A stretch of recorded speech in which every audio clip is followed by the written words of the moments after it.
ஓட்டு போட்ட அடுத்த நொடியே முதியவருக்கு இப்படியா நடக்கணும்?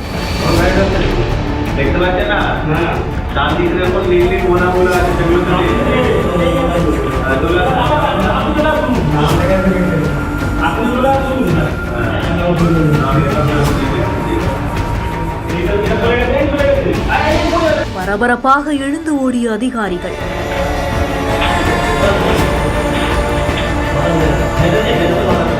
மேற்கு வங்கம் ஹவுரா மாவட்டத்தில் இருக்கக்கூடிய உதய் நாராயண்பூர் பகுதியில் தான் இந்த சம்பவம் நடந்திருக்கு. தேர்தலுக்காக மக்கள் அவங்களுடைய வாக்குச்சாவடிகளுக்கு சென்று அவங்களுடைய ஜனநாயக கடமையை செய்துட்டு இருக்காங்க. இந்த சமயத்துல முதியவர் ஒருவர் ஓட்டு போடுறதுக்காக வந்திருக்காரு. அங்க அமர்ந்திருக்கக்கூடிய அதிகாரிகள் கிட்ட உரிய ஆவணங்களை காண்பித்துட்டு ஓட்டு போடுறதுக்காகவும் போயிருந்திருக்காரு. அப்ப ஓட்டு போடுற இடத்துல நின்று ஓட்டு போட்டுட்டு இருக்கக்கூடிய சமயத்துலதான் திடீர்னு அந்த முதியவர் கீழே சரிந்து விழுந்திருக்காரு. எதிர்பாரா நேரத்துல நடந்த இந்த ஒரு சம்பவம் சுற்றி இருக்கக்கூடியவங்களை பதற்றம் அடைய வச்சிருக்கு. உடனடியாக அருகில் இருக்கக்கூடிய ஒரு நபர் ஓடி போய் அந்த முதியவரை தூக்கக்கூடியதும் அருகில் இருக்கக்கூடியவங்களை உதவிக்கு அழைக்கக்கூடிய காட்சிகளும் இந்த வீடியோல பதிவாகி இருக்கு. ஓட்டு போட்டு அடுத்த நொடியே வயது முதிர்வு காரணமா அந்த முதியவர் சம்பவ இடத்திலேயே உயிரிழந்ததாகவும் சொல்லப்படுது. ஜனநாயக கடமையை நிறைவேற்றிய அடுத்த நொடியே முதியவருடைய உயிர் பிரிந்த சம்பவம் சோகத்தை ஏற்படுத்தியிருக்கு.